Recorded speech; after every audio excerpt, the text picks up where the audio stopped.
What's up? This is Grayson Boucher, better known as the Professor. Check me out on the Bootleg Kev podcast. Let's go. Bootleg Kev podcast. Special guest here. Street hoop legend. TikTok legend now. YouTube legend now. The Professor.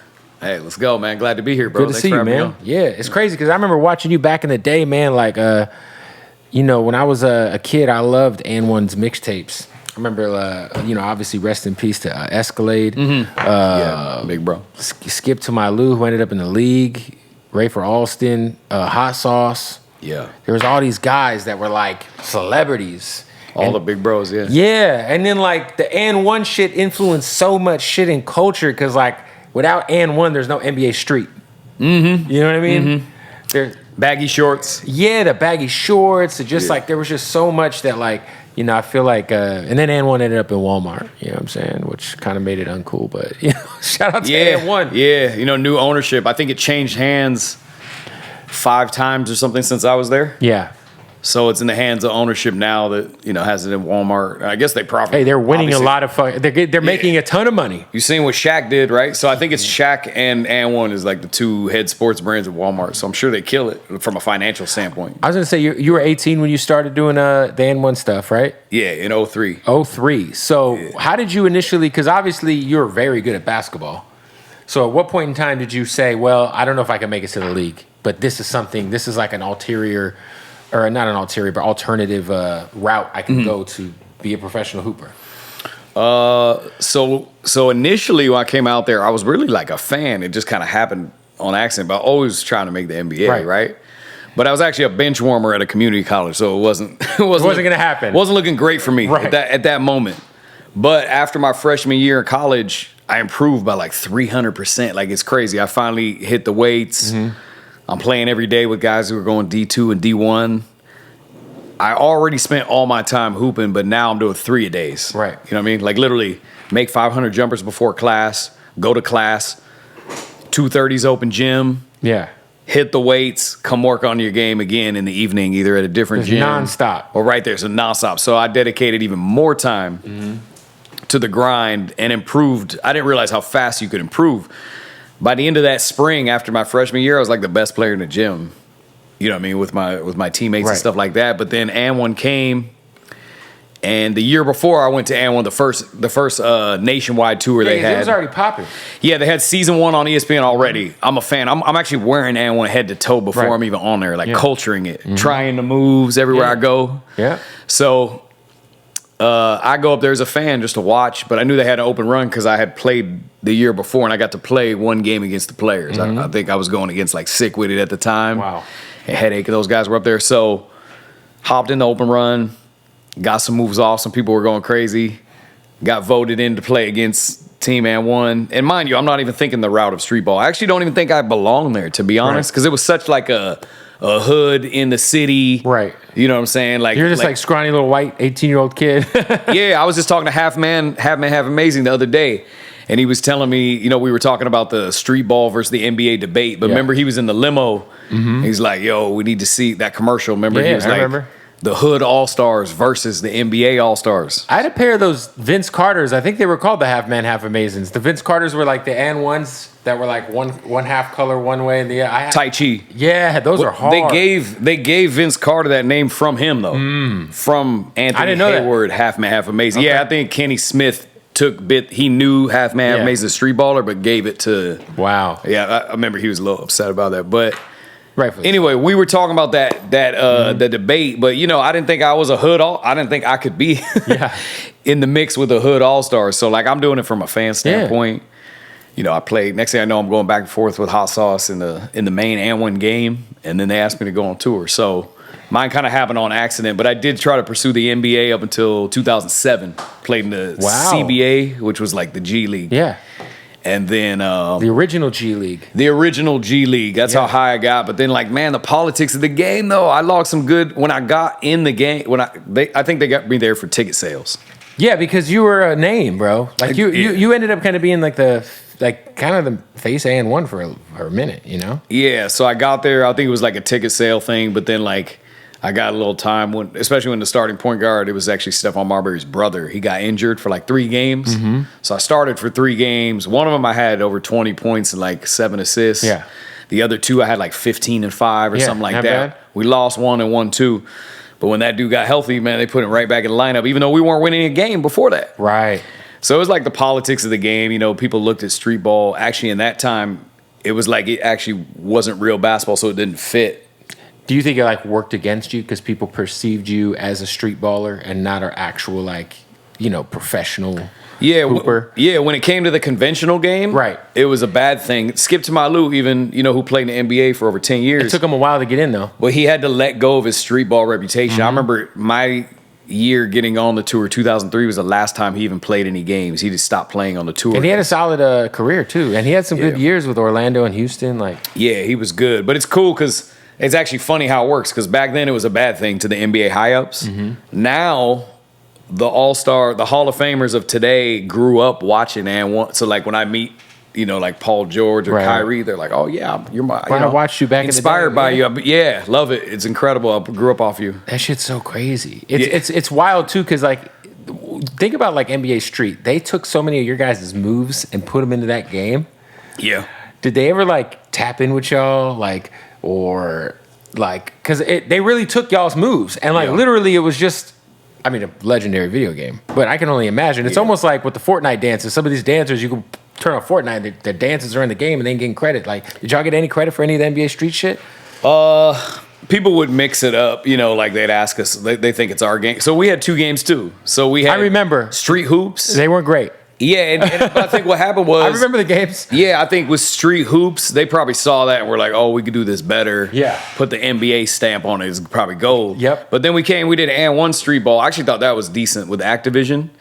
That was a more, I don't know if I played that one. Yeah, so that one was a souped up version, but it was right around the buyout from AND-1, so I don't think it got the marketing boost. And I don't, they were going to do a part 2, but it got bought out. Yeah. So I think, honestly, they just saw the wave of it in the NBA. Smart for them to capitalize on the street side of things. Yeah, it's crazy because the tour was like, I got to go to one of the tour stops and it was in an arena. It was packed the fuck out. You guys had like, it was like, what was like touring? Because it's almost like being on the road, right? Like if you're in the league, but it's a little different because you guys are kind of like the new age Harlem Globetrotters in a sense. You know what I mean? Like it's an entertainment. There's basketball, but there's also like, we have to entertain all these people. Would you guys like let each other get your shit off? No, it was always a real thing. So it was always like real defense being played. Playing strangers, so we didn't know them. Yeah, because it was Team AND-1 versus whoever was best of that city. In the city, right? Yeah. So there'd be, but it was actually like a very high level competition game. You know, there's a lot of like myths of what level the AND-1 players were at, but like it's a pro level. You know, this is above college. This is like a pro level thing. So we would play dudes who played overseas. We would play like street ball legends in that city. Right. And it was real, you know, like that was the beauty of it though, is like there was even times where it didn't go our way, but most of the time, 80-90% of the time, you guys won. We'd go crazy. And honestly, that original group was like special. The talent level was crazy. It's crazy, man. For you've had such a great like resurgence because I feel like, you know, I was just at NBA Con and my sons, I took my kids there and they both play basketball and they're both like wrapped up in, I didn't know there was like this YouTube world of basketball, like YouTubers. Yeah, I was the first YouTube hooper on accident. Yeah, I didn't know any of this. And we met some other community. What's this white kid named Jess? T-Jazz. Tristan Jazz, yeah. That guy. Yeah. So like my kids freaked out because he's walking by and I don't know who the fuck this guy is, right? So I'm just like, hey buddy, apparently my kids know who you are. You mind if they get a pic? He's like, sure, sweet kid. Yeah, I didn't realize this dude's lit. Like, lit. Yeah. Like, I had no idea. Because I'm on YouTube. I look up his channel, I'm like, Jesus Christ. Like, it's crazy that basketball-related content is so big now. And what you do is so, like, perfect for today's landscape. Like, for you, like, you've kind of been the only guy I've seen from the era of AND-1 that I watched that has successfully transitioned into being extremely successful in today's climate. Like for you, like was it on accident? Was it on purpose? Like explain to me like kind of like the run you've been on. A little bit of both, you know, like And-1 ended in 08, but you got to think, I'm only 24, 25 years old. So, like, I feel like I still had a playing career. Right. But I found out about YouTube when it came out, like 04. You know, like, we would even go overseas, and people would approach me and be like, you know, show love or whatever. And out of habit, I'd say, hey, thanks for checking out the show. Yeah. You mean our ESPN show? Yeah. And they'd be like, oh, no, I saw your stuff on YouTube. So I started looking into it about 04, 05. Because your clips were up there. Yeah, so they would rip our clips from the show. Put them on their own channels. Make a compilation. Millions. Every single one had millions of views. So I got a homie who was an editor who's from, like, you know, my home city. And I paid him a little bit to Where you from? I'm from Kaiser, Oregon. Very small town in Oregon. Shout out to Oregon, man. Yeah, but anyway, well, I lived here 20 years, but from Oregon originally. But anyway, I tried to flood YouTube to get bookings. You know, you used to be able to get a DM on YouTube. So I started trying to flood it like that. But then when And-1 ended in 08, started my own channel because YouTube AdSense just came out, I think, 08 or 09. Yeah. So I started my own channel 09. So you're early. Yeah, and I was like knowing that I could get international bookings because while And-1 went down in the U.S., in popularity once it got bought out and not on ESPN. Overseas, it was like lit. And then social media, and that, you know, before social media, you couldn't really keep up with the narrative of a different country. So they're thinking it's still like top dog. So I would play in like And-1, you know, Brazil, And-1 Africa. Wow. And yeah, I was doing these one-off games. So I built YouTube to get live show bookings. Wow. But then 2013, I went viral and I got 1 million subs in like one day. What the fuck? What video was it? It was a Spider-Man basketball. I dressed up as Spider-Man suit. Yeah. And I played people one-on-one at the park. And I think I've seen it. And I did it for like 20 minutes. But I made every shot. Every trick worked. So it just was perfect. Edited that joint. So it's a 3-minute video. But, you know, back then, it was a 6 mil in a week. Yeah. But back then, that was like 50 mil in a week. You know, because like the algorithm. No. It was a lot harder. Yeah, and the views counted for like a lot more. And the AdSense was much better back then. Yeah. It was way different. So, yeah, so just for that 6 mil in a week, I get hit up by every media outlet. You know, CNN, NBC, MTV, ESPN, you know. So for you, like that was kind of...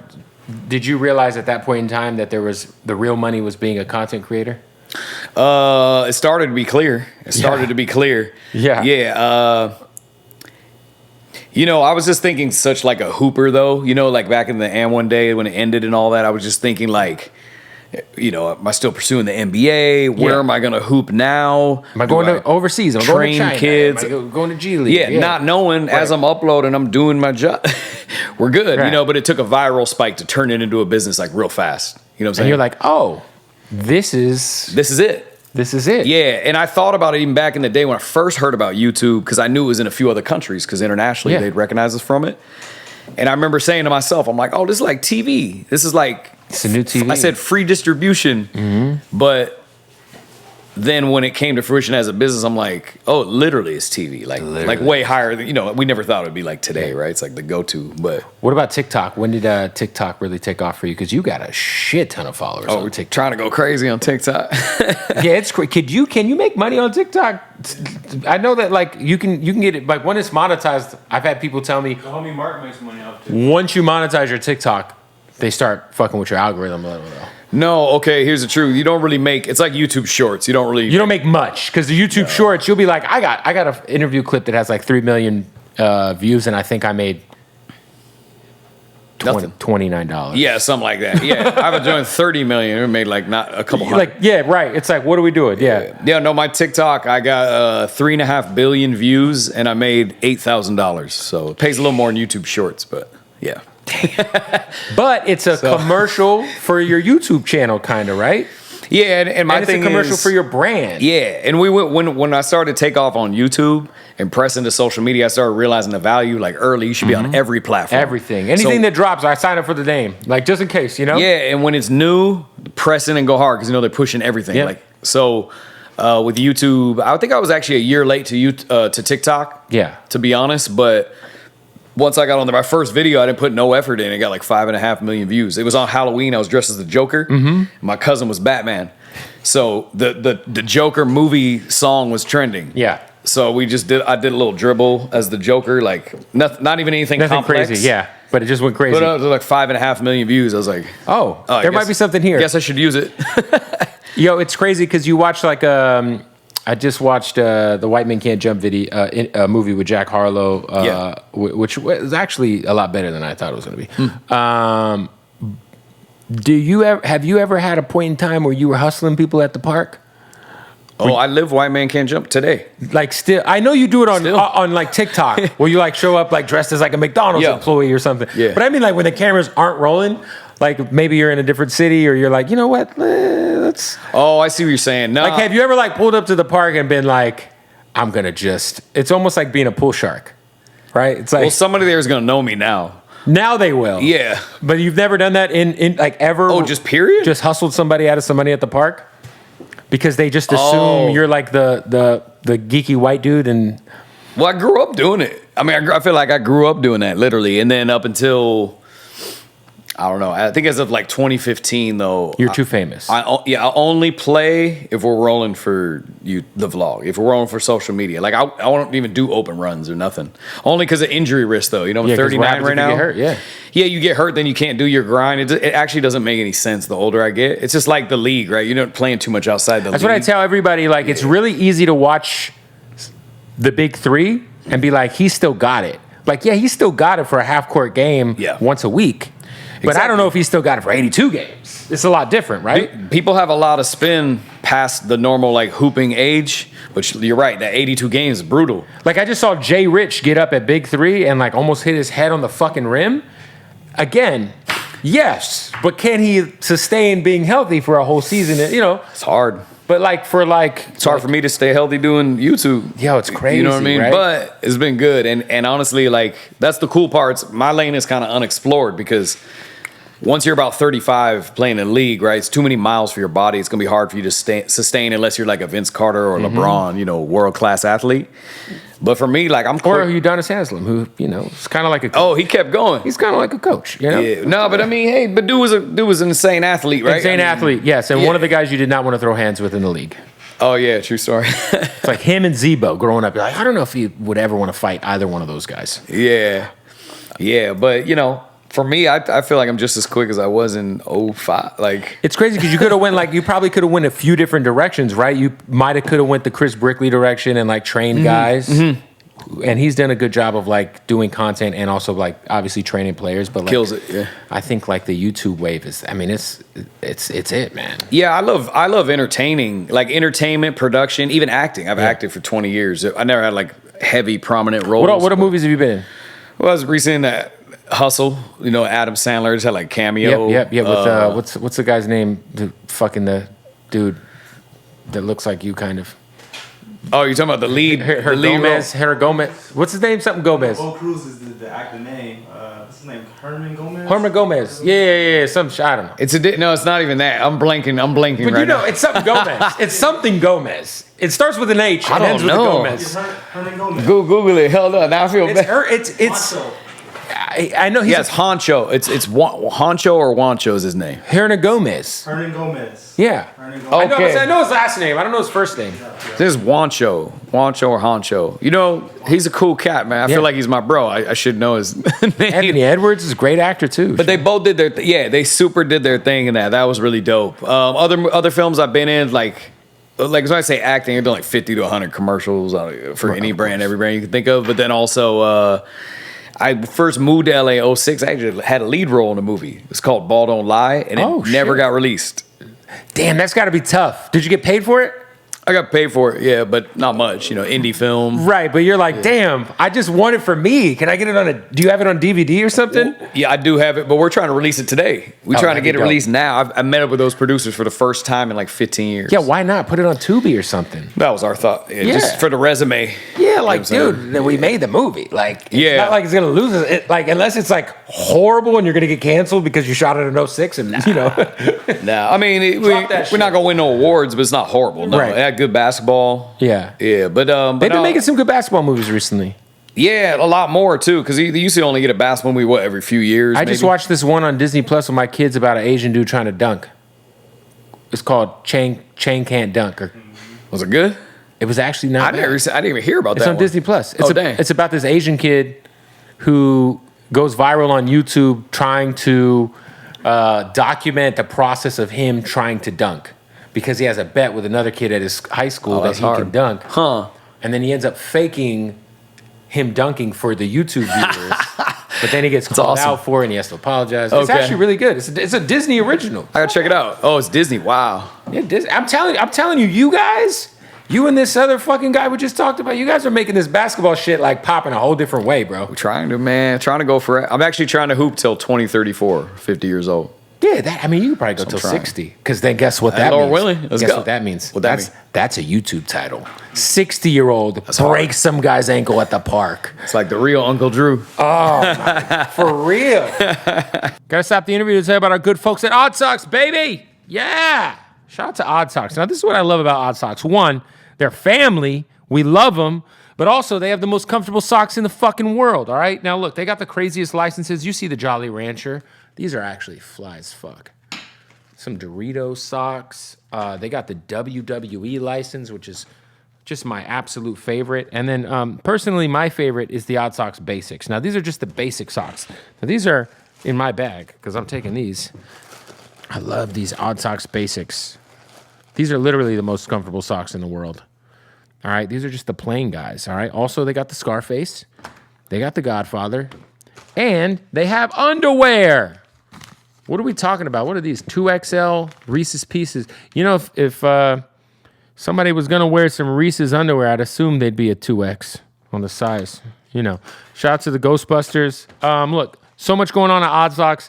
What you got to do is go to oddsocksofficial.com, use that promo code BOOTLEG, and you will save 20% off at checkout, all right? It don't matter what you're into. They got all the licenses, Coca-Cola. You could be a Pepsi guy instead. They got both. You know what I'm saying? You're into maybe some anime. They got all the anime licenses. They got Naruto. They also got, they just rolled out the new Power Rangers, Transformers, all that. oddsocksofficial.com. Use the promo code BOOTLEG. Save 20% off right now. Oh, my goodness. Let me tell you something. The best part about MyBookie is not only is it the best sports book, period. I mean, look, we're in the middle of baseball season, and baseball season is big money season. If you are a gambler, you know baseball is where you get the shmoney, all right? Not only that, but they got the full-fledged casino going on, all right? I'm telling you, last night I'm on MyBookie. I'm playing roulette with a lady. I'm looking at the lady.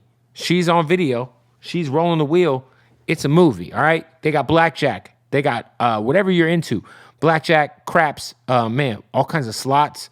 Some of these slot games are so fun, all right? Listen, everything you want, all on one site, mybookie.ag. This is the best part. When you sign up with our promo code BOOTLEG, not only do you help us out, but you help yourself out because you're going to get that first deposit bonus. Money to gamble with immediately, free, once you sign up, mybookie.ag. Use the promo code BOOTLEG. Get the first deposit bonus right now. Let's get back into the interview. For you, like, how do you, like, are you pretty health conscientious? Are you, like, obviously you're not running, you know, full court runs outside of being on film, but are you, like, making sure that you're taking the precautions to not, you know, be injured? Oh, yeah, I'm training a lot. Yeah, I try super active. So train twice a week with, like, functional movement training. A lot of core stuff. It's like the same kind of training that LeBron. You still look like you're fucking 18, by the way. Humble, man. They say black don't crack. Gingers don't crack. My goodness. We're trying, man. We're trying. Thank you, bro. But no, yeah, functional movement training. I live in Marina. I run on the water like 3 times a week, and then I hoop on top of that. So if we're going hooping, the functional movement training plus running, it's very active on a weekly basis. So even if you don't hoop that much, you still got to stay moving. You got to. That's one key to longevity is just like, even if you run and you don't get a good cardio sweat in, at least you moved. Movement. You just got to stay doing it. You can't take long breaks. Yeah, for sure. Yeah. I was going to say, back in the day, peak AND-1, was there ever any sort of like, because you guys were super hot, man, and I always wondered how like guys in the actual league felt about y'all. Was there ever any like, obviously, I'm sure there was like love, but was there ever any like haters in the NBA that just like was there ever any like fucking AND-1 NBA beefs going on that? Yeah, I think, there was a little bit. You know, it's funny. I'm shooting a video tomorrow talking about this exact subject right here. Like, no lie. I was on KG's podcast like a couple weeks ago. Yep. And we had a snippet came out on Instagram about it.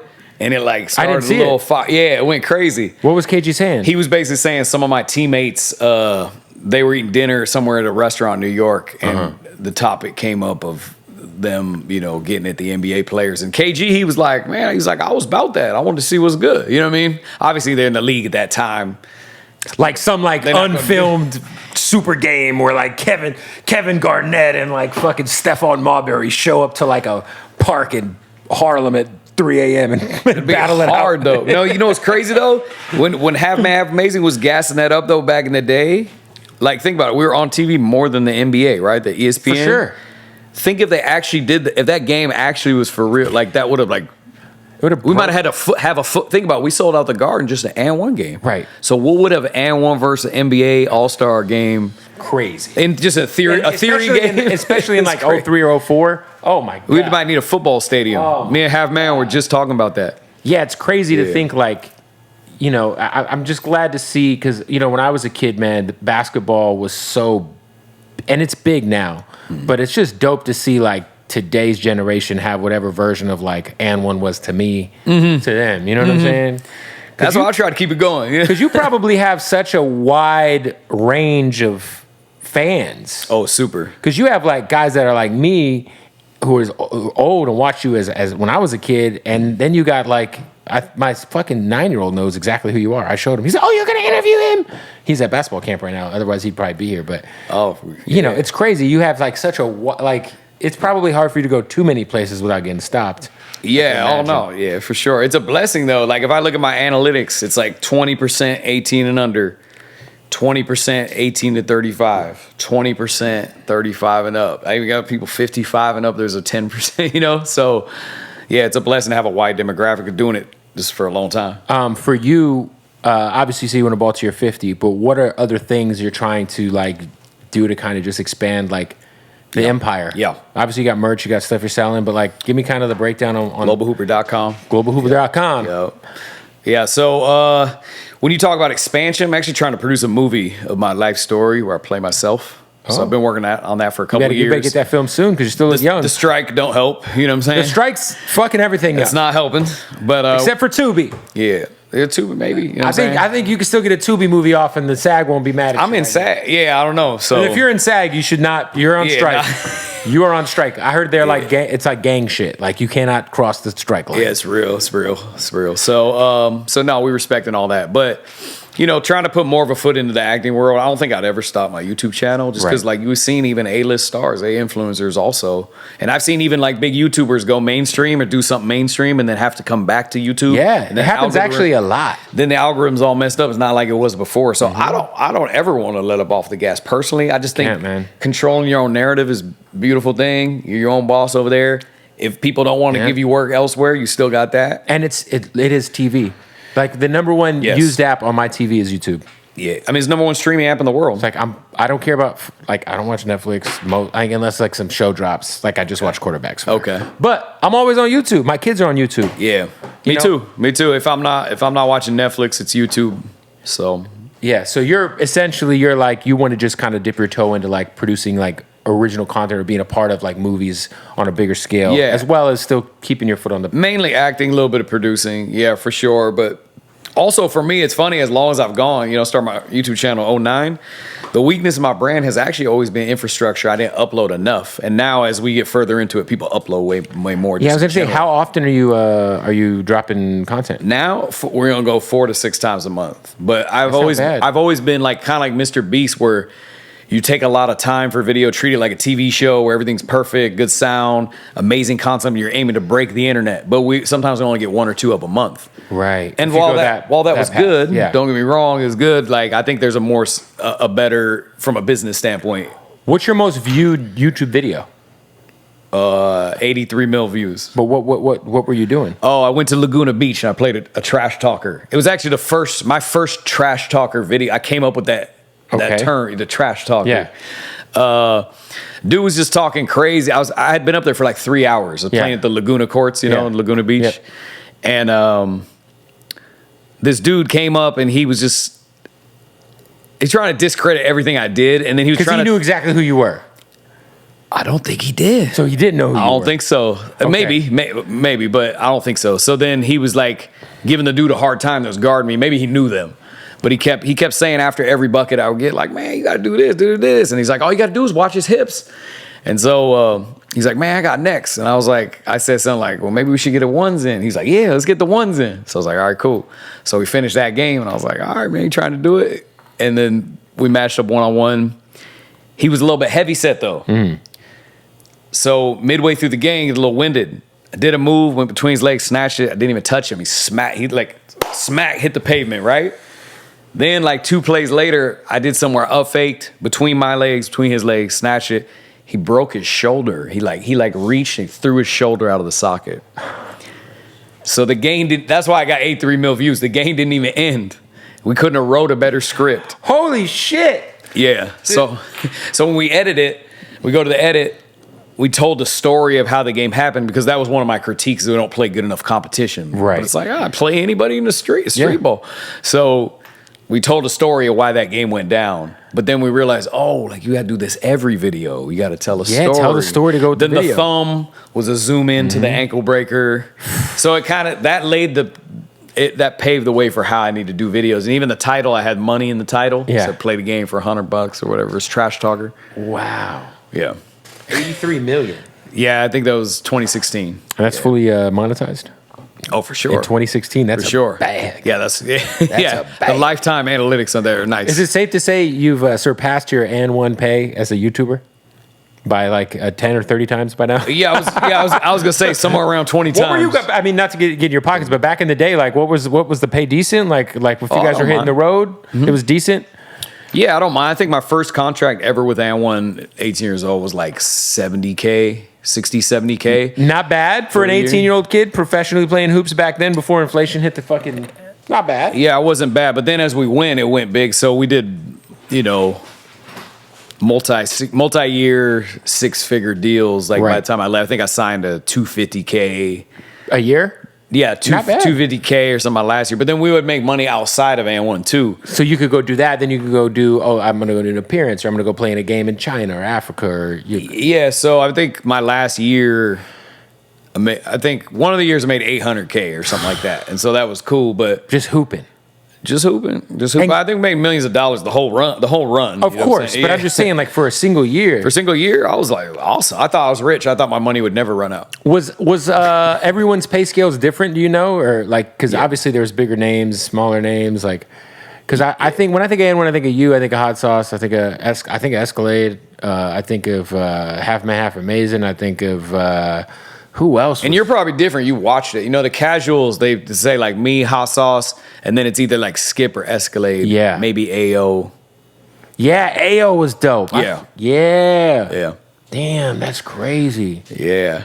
Damn. Yeah. But no, it's based on marketability and skill. So like what you bring to the table on the court played a role, but then obviously your marketability. So I'm sure like Hot Sauce had the biggest deal. Outside Skip was already in the NBA, but like, I'm sure Hot Sauce had the biggest. Hot Sauce, AO, Maine. When you saw Rafer Alston make it to the league, are you like, it ain't over for me? He still made it. Hey, let's stop the interview real quick to tell you about our good folks at King Palm. That's right, man. Shout out to King Palm. We're talking about nothing but that organic, all right? That natural, them leaves, all right? There's no tobacco involved, and they're so smooth when you smoke in them. I love King Palm. It's the only thing I'm smoking out of. Now, if you go to your local liquor store, you go to your local smoke shop, you can get King Palms. Of course, 7-Eleven's got the King Palms, and they have so many crazy flavors. Like, shout out to Sugar Sean, who's from Phoenix, Arizona, my hometown. He's got his own flavor. They just sent us these. Now, what's dope about King Palm is that they have the terpene-infused flavors. So at the end of the tip of these pre-rolls, right, you get the leaf, you squeeze the tip, that's what she said, and then you just get a burst of flavor. This is that honey mango, all right? Now, this is the most important part. This is absolutely natural, tobacco-free leaves, the cleanest way to smoke, all right? Trust me when I say it, man, we love King Palm over here. So many flavors. I mean, shout out to the grape, shout out to the honey mango, shout out to the sugar punch right here. You know what I'm saying? Look, if you go to kingpalm.com right now, you can get hooked up with everything you need. at 50% off if you use the promo code BOOTLEG or BOOTLEG Kev. Try either one of those. I forget which one it is. It's BOOTLEG or it's BOOTLEG Kev. You know what? The correct promo code will be down below. Use the one that's down here, kingpalm.com. Get 50% off right now. Shout out to King Palm. Also, want to shout out to our good folks at Blue Chew, baby. Shout out to Blue Chew. Now, this is what's going on with Blue Chew, man. Everybody keeps asking me, does Blue Chew work? Yes, it works, but don't take my word for it. You're going to get a month for free when you go to BlueChew.com and you use the promo code BOOTLEG. A month for free. Now, what is Blue Chew? Fellas, if you're dealing with erectile dysfunction, fellas, if your dick is not getting as hard as you'd like it to, maybe for your wife. Oh, I don't know. Listen, all you got to do is go to BlueChew.com. It has the same active ingredients as Viagra and Cialis, but it's getting delivered to you in a chewable form, right to your door, in discreet packaging, and you do not have to go into a doctor's office to get Blue Chew. You go to BlueChew.com, you use the promo code BOOTLEG, you get a month's supply delivered to your door, discreetly, of course. Discreetly. No doctor's appointments. No going in, leaving your house and sitting in a lobby and waiting for some, lady to call you in so you could tell her how your cock's not working properly. It happens, fellas, all right? BlueChew.com, take my word for it. Also, take their word for it because they're going to give you a month's supply for free, just $5 shipping, BlueChew.com, promo code BOOTLEG. Let's get back to the interview. Yeah. Were a lot of people like that? Because he kind of kicked the door down for the possibility to, be a legendary street baller. So his was different, though. So he actually played he went the regular route, just played street balls in the summer. Okay. So we're full-time street ball. I let go of school for street ball. So his thing was he was still going to school. He was still doing everything. Summertime, He played community college, right. Fresno State, got drafted, a little D-League, then came back up, then signed a big deal, a few big deals. But for the other guys, I mean, anything's possible, but I think a lot of guys just didn't get that opportunity, or there maybe was some shortcoming, whether it was on the court or off the court. Everybody's story is a little bit different. But dudes were good enough to be, that's the myth, man. They did that documentary. They did a doc on AND-1 last year on ESPN. Mm-hmm. There's 2 docs. There's one on ESPN and one on Netflix. Okay. The one on ESPN had NBA players kind of bashing. I don't even know why this was in the doc, if it's the AND-1 doc. Yeah. But they were bashing the level of play of AND-1 players. And it wasn't a good narrative. It wasn't true. Why do the documentary if you're going to bash us? I didn't get it. Yeah. I didn't understand it. I don't know. But luckily, most people saw the Netflix doc. Yeah. It's crazy, too, because I think, back then, there had to have been, for you guys, to hit the, what was y'all, did y'all have, AND-1 groupies? Was there, chicks, who was, fucking, because you know what, think about it. It was. That was a thing. It was hip-hop. It was a rock star hip-hop basketball tour, yes. It was. What, you guys had rappers on tour, too, right? Or was it different cities? Everybody did the halftimes. Okay, remember you were just saying Cassidy was up here, he was doing halftime, but it was Dipset, The Lox. I think when I saw Wall. it was David Banner and Roscoe. David Banner killed it, bro. Oh my God! We did Jackson, Mississippi. It was wild. Listen, I always say this because I've always watched guys do halftime shows, and they'd be like, "It's a little different. People are getting up to go to get their drinks." But I'm like, "Listen, this is lit." I saw David Banner do a halftime show, and he was alone, standing in the middle of the court, and he shut that shit the fuck down. Shut it down. And he got up on the rim once. He sat on the rim. It's crazy. But no, those halftimes went off. E40 actually killed it. When we did the Bay, with the Bay Area, playing Oakland. I remember E40 came on there, and what was it? There was these other dudes though. Some local group. It was E40 Federation? They hit the court and everybody ran the court and they had to stop it because it was fire hazard. Hyphy era, man. Yeah, exactly. A hyphy era, that was crazy. But every halftime for AND-1 was super turned up. What about what do you think about Big 3?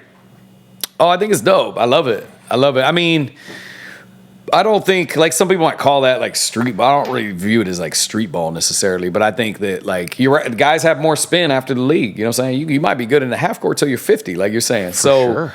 So I think it's another outlet to check out. I feel like it was funny. Ice Cube was saying he felt like the gatekeepers are kind of stopping it from getting to shine. I have seen that, yeah. And I feel like that too because he doing all the mainstream media. I think that it would benefit from having some headline players though that maybe could turn up from a highlight standpoint.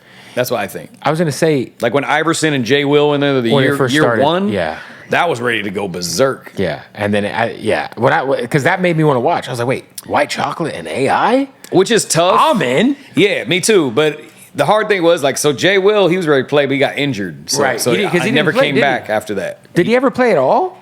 Maybe a game or two. He blew out his knee, and then I knew AI. You know, I played Iverson's last game he ever played. Like I played with him in China. It was a 3-game tour. It's on my YouTube channel. Really? Yeah, it was fire. But because that was my guy. What year was that? 2012. Wow. So his kind of farewell tour in China. You were there. Yeah, 2012. And the last time he actually took to the court and played a full game. Yeah, but so I knew, but he barely wanted to do that. And then after that, he never played again. So I knew when the big three was talking about he's hooping, I was like, he don't even like to play like that. Because at the end of the day, like, you play on Iverson's level or like those NBA All-Star, even like me talking to KG, right?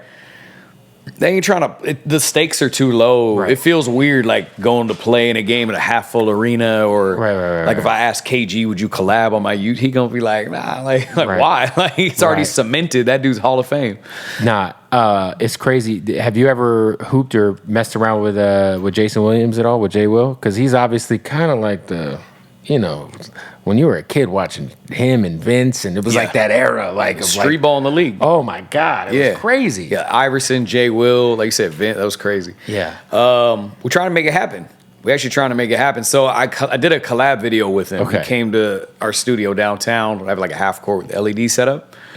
We just talk hoops. He showed me his elbow pass. Elbow pass. Yeah, I showed him a move I do. Yeah. Just got his thoughts on it, and then we've been trying to I actually had a little injury, but we've been trying to revisit doing a hoop video, and he said he was down. So like if you guys went to the park or something, so I told him we'll break the internet. Just go break the internet real quick. Yes, it'd be crazy. Yeah. So we're trying. Did they ever approach you to try to play in like the big three? Never. By the way, they'd be smart too. They asked me to enter the draft, but I noticed that Skip was in the draft. He didn't get picked. So, like, I wasn't going to enter the draft. Wait, he didn't get picked? Skip was in the draft and didn't. Yeah, some of the guys who got... I mean, listen, no disrespect to a lot of those guys, but I remember we're talking about selling tickets, putting seats in asses here. Yeah, and maybe Skip didn't want to play. I didn't know the details. Right, but I remember seeing some of the guys, and I'm just like... Yeah, I mean, Rashad McCants was like a fringe, like, make it on a roster kind of guy, and I know he's like one of the main big three guys, but it's like... I don't know who's coming out to see Rashad McCants. You know, they had Amari for a little bit. You know, it's tough. Tough. You need highlight guys. You need somebody to. Yeah, you need the TikTok guys. Hey, what's the reel that's gonna go crazy to promote the big three? Yeah, but they're not good enough. You know what I'm saying? You got to play at that higher level. Or like ISO Joe. He's trying to keep it big boy. You know, just below the NBA competition level. I didn't want to do it because like my thing was like they're giving other dudes deals. What do you mean enter the draft? That's just for marketing, so you can I was in it. Yeah, like I'm the most popular guy following wise here. Literally outside of Jay Will and Iverson, that would have been 100%. Yeah, so like I wasn't gonna do it unless somebody would sign me, but then also let me play how I play. Yeah. Who cares? Travel. The chip in the league, like the three. Yeah. I feel like they could benefit a lot from some entertainment. I know even like Bone Collector and White Chocolate went through the combine, didn't get picked up. So they're keeping it tight. They're keeping it like real tight. Yeah, I get what he's trying to do. He's trying to essentially set up a situation where you can extend your career as an NBA. Yeah, exactly. He's trying to say this is a big boy league, you know, top level competition still. It's just like just below the NBA when you're done. You go here. Yeah. Yeah, which I respect. But yeah, I didn't want to do it. Just to me, it didn't feel right. Like I'm not going to, you know, go to a team and be on the bench the whole game or like, because you know when you get into those, like the personas of like how the coach in the big three would look at it and how serious them dudes want a championship. Right. If I try to go between the legs and kicked it out, they're gonna be mad. You know what I mean? It's like we gotta take him out. Yeah. Flagrant 2. But I'll get some moves. I'll be trying to do moves. I'll be trying to turn it out. You know what I mean? But try to get the crowd pops. What team would be cool with that? For sure. Maybe, but is Ice Cube cool? Right. Who knows? You know what I mean? I saw you did a video with Paul George. Like, how are your relationships with some of the guys in the NBA nowadays? Like, obviously, you're a celebrity, like, you know, outside of just being the OG AND-1 guy. You know what I'm saying? We're cool. I mean, a lot of guys are busy, right? So, like, I don't necessarily, like, hang with NBA players, but I feel like I've met almost everybody, you know, and everybody just shows a lot of love. I show a lot of respect to those guys for doing it at the highest level. But Paul George is awesome, man. I never met him before that day. We shot that video. That shit's crazy. So, did you end up going to, did you go to NBA Con at all? I was out there for Summer League. I didn't go to NBA Con. I should have. Summer League's fucking fire. I had a great time. Yeah. I love it, dude. I had a good time. I went to like Summer League one of the days. It was the day after Wembanyama had his it was like a slower day because my sons were playing. Okay. And we were there all day and like everybody's just walking around. Like everybody. Like, the players will get done playing and then walk around the arena. Like I know, I noticed that. Like we left the arena. Yeah. And then, like, dudes who just played that game walked out right next to us, and we're like, what the? It's crazy. They didn't have a VIP tunnel up here. Nah, and then they have the two games going on, like, simultaneously because they kind of have the two connected arenas. It's mine. I told my boy, I was like, next year, we're going to do, like, a week of this shit. That's what we did. I did about 4 days. We're going to go out there. It's going to be like our All-Star weekend because I don't fuck with All-Star weekend. It's too much drama. You know what I'm saying? I'm good. Let me go to fucking Summer League. It's crazy. Let me go hang out, be a basketball geek. It's turning into the summertime NBA, though. It is, It's like a way for the NBA and everybody around the NBA to exist for in the summer for a little bit. 100%. It's only 2 weeks. It's crazy. It is. It is 2 weeks. But it's really about that first, like, week. Yeah, we missed the wave. Like, my homie, he was here. He was there, like, when Wemby was playing. Crazy. We came 3 days after and caught, like, the last weekend. And don't get me wrong, it was still lit, but it wasn't like it was. That first weekend's crazy because a lot of those main draft picks, you know, they play a game or two and then they get set. You know, it's like, and then they got guys like, what's the guy's name? Jabari Smith on the fucking Rockets was hooping. Okay. Oh, my God. Shout out to my sons. Yeah. It's still good basketball regardless when you go. Yeah, for sure. Well, look, man, obviously you got a lot going on. People can go follow you on TikTok. They go on the YouTube channel. Yes, sir. Instagram. What's the handle everywhere? Is it just... Yeah, Professor Live, YouTube and Facebook, The Professor on everything else. Check it out, globalhooper.com. You got a Snapchat show yet? Yes. Check it out, Professor Live, Snapchat that show. Snapchat money's good. It is good. Nobody's complaining. Listen, we just launched the Snapchat show like 2 months ago, and like first month, booming, going off. Snapchat would be confusing though. There's like the shows, then there's the stories. I have no idea because I don't. Somebody running for you, right? Yes, some dude in London. Smart, you're smart. My guy Dean in London handles all of it, and he's like, "Here's the analytics. This is how much we're on pace to make." And I'm like, "Oh." I actually outsourced it. I don't even have the app on my phone. I don't have. I should keep track with it. I don't have Snapchat on my phone. Okay, yeah. I haven't had it on my phone for I don't even know how long. But they're gonna chop this up and then, you know. Yeah. Let's go, man. There it is, man. The Professor. I appreciate you, buddy. Hey, man, honored, bro. Yes, Thanks sir. for having me on. Of course. Appreciate you. Boom. Yeah. Fire. Hey, this interview is brought to you by our good folks at Hardin. All right. Shout out to the Hardin family in Las Vegas. Make sure you follow them. Hardin_Las Vegas, the #1 dispensary. Period. All right. The craziest selection of premium cannabis you can ask for. Plus, when you go to hardinlasvegas.com, you can check out all the other cool stuff they got going on. You know, they got a whole weed university happening in Vegas. Hardin is where it's at. All right. So if you're in Las Vegas, you get into that taxi cab, you say, "Take me to Hardin." And when you get there, you tell the wonderful bud tenders that I sent you and they're going to take care of you. Hardin_Las Vegas. Go follow them. And yeah, we got another interview coming soon.